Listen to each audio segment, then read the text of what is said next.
Good evening, criminology. So we've made it to the end of the semester. So it's been tough, it's been difficult, but we've made it. So this is week 15. Week 15, we're going on to public order crime. But before we go on to public order crime, I do want to give you guys a couple of announcements. There will be a final video that I post up. Again, just my farewell is a generic farewell, but just a couple of announcements that I do want to say before I begin our lecture on chapter 15. This week, everything is open. Specifically, all quizzes are open until Friday the 18th. They close at 11:59 p.m. as usual. So all quizzes, that means any quiz that you have scored low on, you have a second attempt if you wish to do so. And of course, Blackboard is going to take the highest of those. And like I said, the lowest of those quizzes is always going to be dropped at the end. There is no final exam. That is the second announcement. There is no final exam. I've chosen not to do it. Again, on the syllabus, it's said to be determined, and I'm determining that there is no final exam. Third, discussion boards. I know that they've been iffy with allowing people to go back and do them, but they are open until Sunday, December 20th, and they close at 11:59 p.m. If you cannot upload a response, if you're missing a response to a discussion board, please send it to me and I'll get that situated away for you. And then lastly, the paper, of course, it was due on Sunday, but again, the time has been flexible in this class. So if you need to submit it, you have until Sunday as well, just like the discussion boards, by 11:59 p.m. Sunday is the last date that anything can be submitted. I will have grades on Sunday as well. Again, we have made it to the end. I think everybody wants classes to be over. I think we need that break. And I think we just need to get relaxed and situated for the next upcoming semester. So now we know how not just this online class, because I'm changing a lot, but how we know online classes are going to function. So let's take that break. Let's get prepared for the spring, okay? Or the fall, whenever you're seeing this video. So let's get to it, right? So let me share my screen with you. And like I said, we are moving on into chapter 15. This is our final section. Not the final section of the book, but this is the final section that we're going to be covering in our criminology class. Okay, so again, chapter 15 is on public order crimes. As usual, before we move into our lecture today, there are some learning objectives. You can follow these learning objectives on our Blackboard course website. You can follow them at the beginning of each textbook chapter. But as usual, I'm going to read them off. There are only 4 that our authors, Walsh and Jorgensen, really want us to pick up on this week. So first, Walsh and Jorgensen, they want us to be able to explain how public order crimes are different from other crimes. They want us to be able to describe the link between alcohol abuse and criminal behavior in terms of alcohol's pharmacological properties and the context in which it is drunk. They want us to be able to define the various types of illicit substances and the link between drugs and violence according to Goldstein's model. And lastly, they want us to be able to debate legalizing prostitution. So keep in mind, as usual, keep in mind the time period that we're living in today, okay? Especially in regards to the debate on legalizing prostitution. And remember, I know this class is a criminology class, but criminology is strongly linked, as we learned in the first 2 chapters, to other subjects such as sociology, psychology, history, biology, etc. But really focus on the sociological aspects. So in regards to the last learning objective, the debate on whether or not people should legalize prostitution.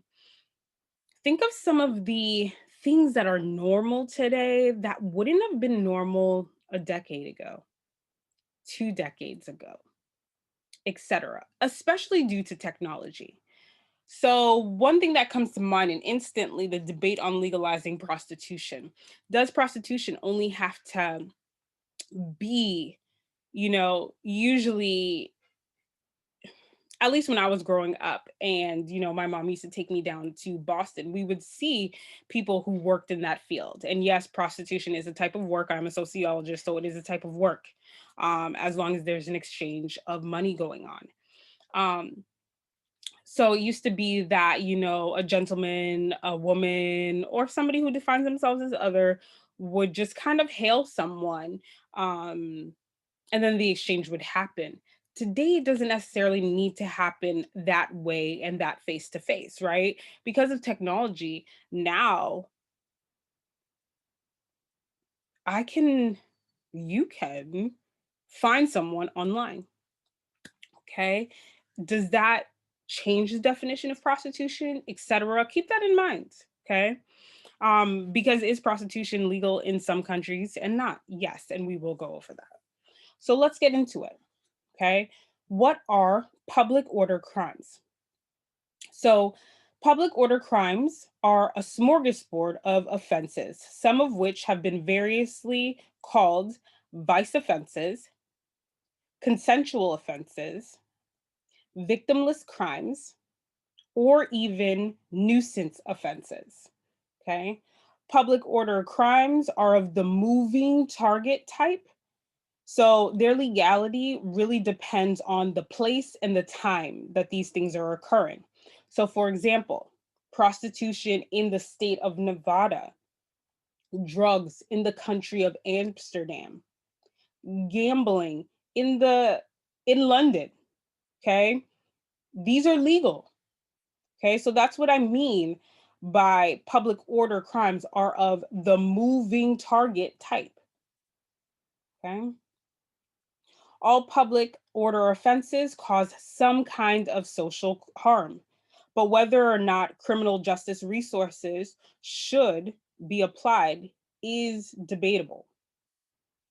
The notion that public order offenses are victimless has been rejected by most criminologists today because there are always secondary victims. So, for example, family members, friends, close friends, who may be profoundly harmed by the actions of the person who's offending, of the offender. Rather than victimless crimes, most public order crimes are better conceived as consensual, mala prohibita acts that always have the potential for causing harm to others besides the person who's actually engaging in them. Alcohol and crime. Okay. Alcohol is humankind's favorite way of drugging itself and has always been associated with criminal and also antisocial behavior. Of all the substances used to alter mood and someone's consciousness, alcohol is most directly linked to violent crime. Police officers spend more than half of their time on alcohol related offenses, and it is estimated that 1/3 of all arrests, excluding drinking and driving in the United States, are for alcohol related offenses. About 75% of robberies and 80% of homicides involve a drunken offender and slash or a victim. Okay. And the US Department of Health and Human Services estimates the cost of alcohol abuse to society to be a staggering $185 billion. Let's move on to the effects of alcohol and context on behavior.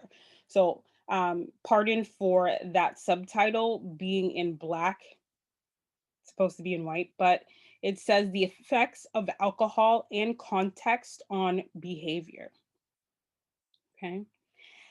Alcohol's effects is due to pharmacological properties, the individual's physiology and personality, and the social and cultural context in which it is taken. Contextual factors also play their part in producing the kind of obnoxious behavior associated with drinking too much alcohol.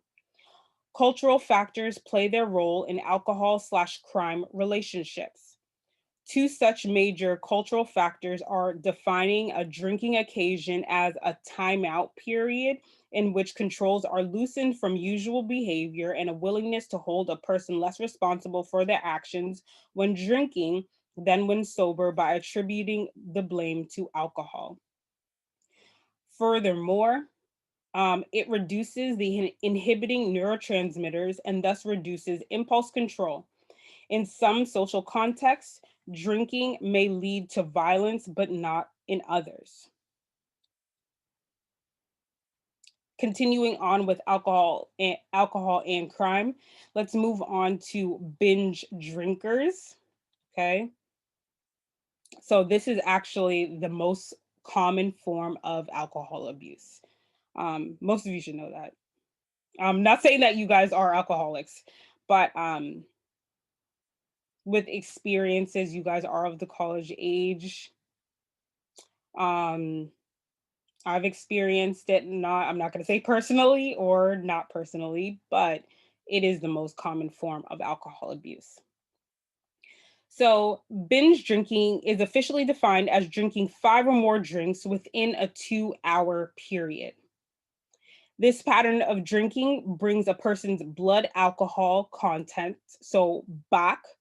So it brings their blood alcohol content to 0.08 grams per deciliter of blood or above. Antisocial propensities are exacerbated under the influence of alcohol and a certain type of social setting. Again, as I said before, this is the most common form of alcohol abuse, binge drinking. Drunk driving, okay? So when it comes to drunk driving, traffic fatalities caused by drivers under the influence of alcohol or some other drug obviously is a crime and is typically referred to as driving under the influence, so a DUI, or driving while intoxicated, a DWI. Deaths caused due to drunk driving were classified as a crime against accidents due to efforts of MAD. And if you remember what MAD is Mothers Against Drunk Driving. So MAD lobbied to increase the legal drinking age and reduce the blood alcohol count level that defines intoxication. So the BAC. Okay. Here is a figure from chapter 15. It is depicting the number of alcohol related drinking, the driving fatalities from 1982 to 2016. Side note, this graph might be slightly off in your third edition textbook. This is the updated one. So this data, and the only reason I'm saying that is that this data is taken from 2019. Again, the source was the National Highway Traffic Safety Commissions in 2019. So yours might be around 2017 or 18. Okay, but pause here and please do take your time.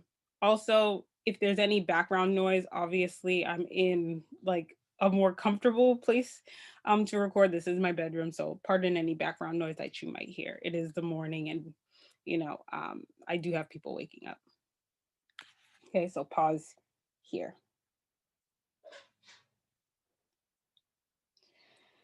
Continuing on with alcohol and crime, but looking at alcoholism, type 1 and type 2. Okay, so alcoholism type 1 and type 2. Alcoholism is a chronic condition marked by progressive incapacity to control alcohol consumption despite psychological, social, or physiological disruptions. Alcohol stimulates the release of pleasure neurotransmitters, dopamine, which is made of the ventral tegmental area and then sent to the nucleus, specifically the brain's major pleasure center. Okay. Although only about 14% of frequent alcohol users descend into the hell of addiction. Again, this is from a piece that is cited by Walsh and Jorgensen in 2010. The abuse of alcohol by non alcoholics constitutes the majority of criminal justice's problems because there are a lot more of them. This is because the acute effects of alcohol on violent behavior are much greater than the chronic effects, that is, the immediate effects of impaired judgment. Okay, specifically the judgment experienced by anyone who drinks too much rather than the long-term effects on the physiology of alcoholics. Okay. Type 1, so going specifically into the types, type 1 is associated with mild abuse, minimal violence, a moderate heterability, and character disorders that result from alcoholism. And type 2 is characterized by early onset violence, criminality, a higher heritability, and character disorders that precede alcoholism. Type 2 alcoholics may have inherited these disorders that drive both their alcoholism and their criminality. Okay. Now, moving away from alcohol and crime, we're going into illegal drugs and crime. So, the extent of the illicit drug problem. So, illicit drugs are substances that are not legal and not socially acceptable, specifically not a socially acceptable way of drugging oneself. Their use is also a major problem. Like delinquency, drug usage increases at puberty and drops off in early adulthood to almost zero by the age of 65. The Harrison Narcotic Act of 1914 was the benchmark for changing America's concept of drug and their use. The Harrison Act did initially reduce the number of addicts, sorry, estimated at around 200,000 in the early 1900s, but it also spawned a criminal black market operation, as did the Volstead Act, prohibiting the production and the sale of alcohol in 1919. And ultimately, many more addicts um, followed along the way. Okay. The use of illicit drugs by most adolescents reflects experimentation, while their continued use in adulthood reflects a far more serious antisocial situation. Drug addiction. Drug addiction is a compulsive drug seeking behavior where acquiring and using a drug becomes a more important activity in the person's life. Drugs hijack the pleasure centers in the brain and make addicts crave drugs to gain any sort of pleasure at all. Most people who try drugs do not become addicted. Drugs produce more powerful, rapid, and predictable effects on our pleasure centers than are naturally obtained by the action of neurotransmitters in response to non-drug induced pleasurable experiences. Okay. Physical dependence is not synonymous with addiction, but psychological dependence, so the deep craving, is synonymous with addiction. People turn to illegal drugs for many of the same reasons they turn to alcohol. So, to be with it, to be sociable, to conform to certain situations, to induce pleasure, to escape stress, to escape chronic boredom. Side note, one of the statistics that I read recently was that alcohol use, specifically not drug use, but alcohol use, has skyrocketed amongst educators. So it's just weird, just going through this and then thinking about the amount of stress I have, the amount of stress that other people have, and just wondering what's going on. Okay. Let's go into drug classification. Okay. Classification is based on the purpose on is based on specifically the purpose. There are 5 categories based on the pharmacological effects and their DEA schedule classification. Schedule 1 substances are those that have high abuse liability and no medical use in the United States. So these are things such as I don't know how you pronounce it, heroin or heroin, peyote, and LSD. Okay. Schedule 2 substances have an equally high or higher abuse liability, but have some approved medical usage, such as opium and cocaine can go in here. Okay. Schedule 3 and Schedule 4 substances have a moderate to moderate high abuse liability and are legally available with prescription. And Schedule 5 substances or drugs can be purchased without prescription. Drugs are also categorized as the opiates, the stimulants, or hallucinogenics. Okay. So let's go into, and I believe I go, yes. Okay, so I'm going to go into the opiates. So the classification of the opiates. Okay. So the opiates, they depress the nervous system and reduce the sense of pain, tension, and anxiety. All drugs in this category show low tolerance. The user will move to larger doses for the same kind of effect and cause withdrawal symptoms. So there will be adverse physical changes when the person is not using the specific drug. An example of this specifically is heroin, heroin. I don't know how you pronounce it. It's just not one that really is in my vocabulary. Okay. The stimulants, so these have the opposite effects as the opiates and keep the brain in an extended state of arousal. So an example of this type would be cocaine and methamphetamine. Okay. And hallucinogens, right? These are mind altering drugs. They cause a hyper awareness of the user's perpetual field by disabling the brain's filtering system.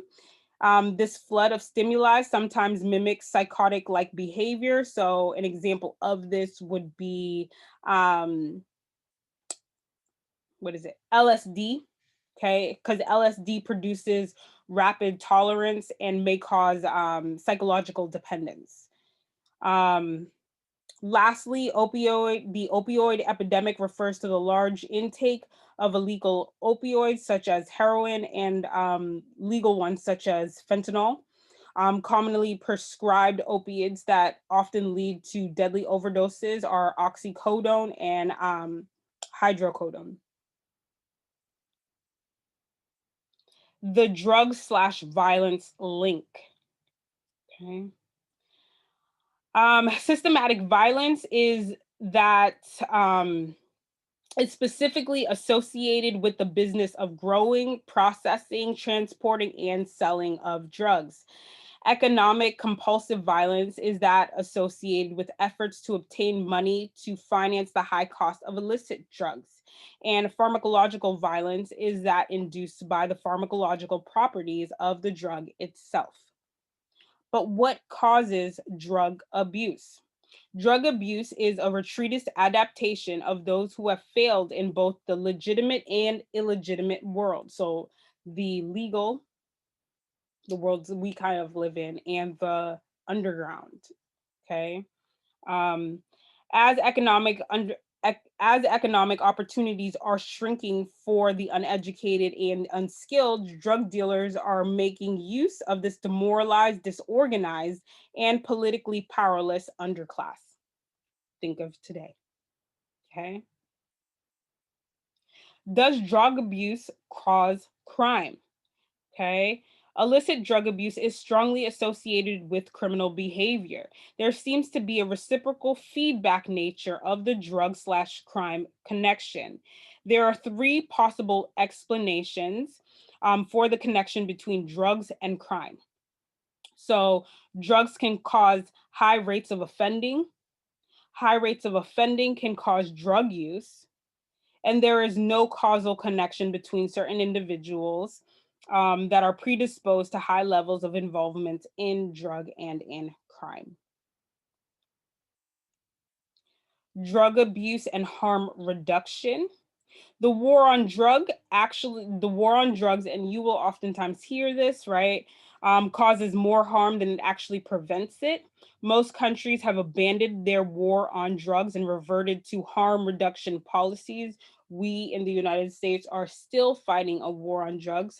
However, it is more vocal. People are more vocal and people are more against it and do want to try out these harm reduction policies. Here in Massachusetts, we are more focused on harm reduction than the actual war on drugs, where I believe if you are caught um, with your first major offense with a drug abuse, um, you are given the option to do some kind of rehabilitation, etc. So we have kind of shifted in Massachusetts when it comes to that.